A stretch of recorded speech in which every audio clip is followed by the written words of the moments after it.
Welcome back, Mark. It's Mr. T, buddy. We're ready. Yeah. Hey, we got the whole lab set up. I think you're going to love it. But I wanted to kind of point out some of the features of the lab so we can get started on the right foot with the students. First things first, I put up rules here for the students. So please enforce these with them because we've had some, we have issues every cohort.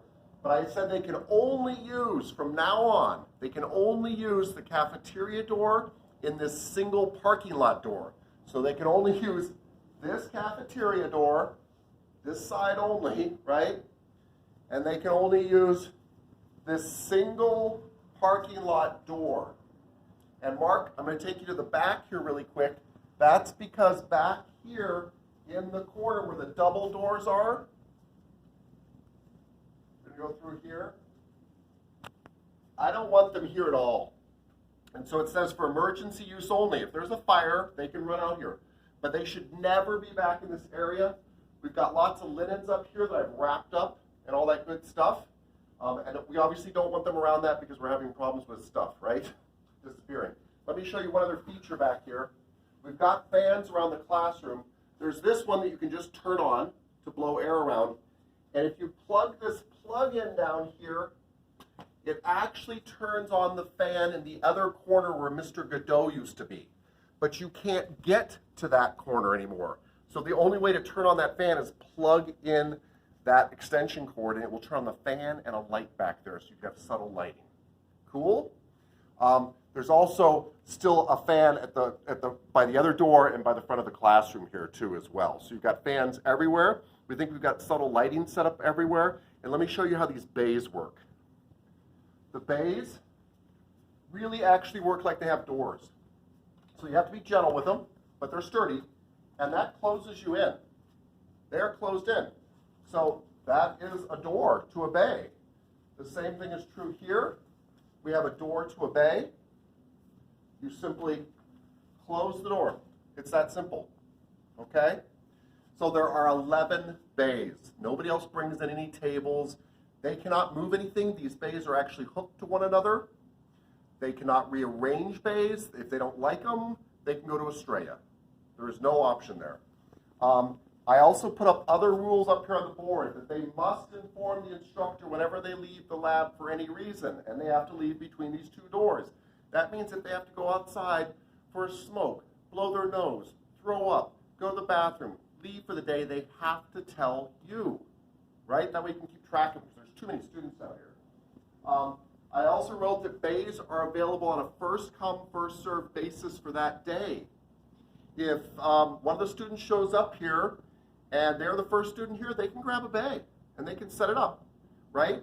That end of that day, they have to take all their stuff out. They don't get to keep that bay. It's not their bay from here on out. And the next time they show up, the first 11 students that show up can claim 11 bays if they want.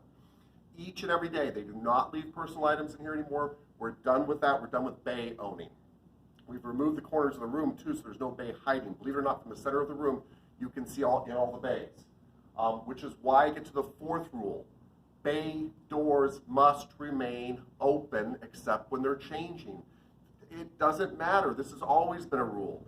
There has to at least be a crack that the instructor can see in, even during clinic, right? We close the door for them to change, and then we open it back up so we can see in there. You should be able to see the entire room from the center of the classroom, which is a great idea. And fifth, they have to use popsicle sticks. I know that the God of the popsicle sticks will assign the same two people 7 times in a row, and that's why we keep using them. Because eventually the spell will be broken, and they will get somebody new. This is how it works in the real world. You didn't pick to be assigned where you're working. They don't get to pick who they work with. They use the popsicle sticks. We're trying to stop any claims of like, oh, sometimes you let them choose, sometimes you don't, all the favoritism baloney. Just trying to take that out of your hands. So I wrote these rules up there. I know you'll enforce them, but I just want to kind of tell you. We have the linen that is out is all back here. It's kind of behind this desk. I did put product out here, but as you can see, you can monitor it all. I cleaned out your workstation, everything. It's glorious back here. You can eat off this thing. It's beautiful. Down this wall is all the flat sheets, all the fitted sheets, all the towels, all the face cradles, except for stuff that's still in boxes that we just left that way, which we want to. Items that you might need are back here as well. You can discover those on your own. It's very hard for them to get to this stuff without you knowing, so it kind of helps protect things from walking away. They have all their product over here. I don't mind that the large bottles are out because they're in plain sight. I think that's actually a good place for them. This is for dirty linens, right? This is a basket that I would like you to get people to take home. I'm assuming these are personal items.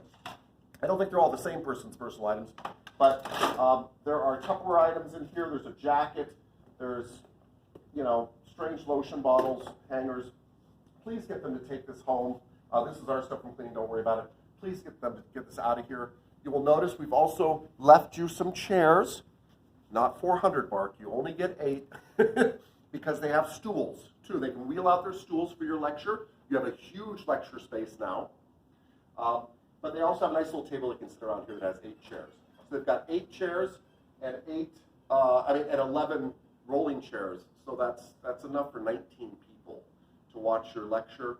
I think that covers it all. I highly recommend for the first day you don't do a demonstration. Try to get them on the tables fast. They'll have missed each other. And they're going to have complaints, right? They're going to miss their bays. Their bays aren't going to be big enough. The bays aren't going to be the right color. The bays aren't going to smell right. The bays aren't going to do whatever they loved about their bay. But if you get them on the table massaging each other, they'll kind of forget about that. So I wouldn't do a demo the first day. I'd get them on the table. All the bays have heaters on them, but the heaters are obviously not plugged in. I do not want them removing items from these tables. All the tables have brand new linens, everything. They're supposed to put their stuff over them. But the base table with the cover thing and the heater on there stays. Everything stays. They don't get to change a bay. They don't get to change a table. They don't get to bring in a table. They don't get to create a bay. And honestly, if they have a problem, they need to go to Estrella or something. Okay? Let me know if you have any questions, but I want to send you this welcome video so you know I hope you love your lab. We love it. It is spectacular. And welcome back.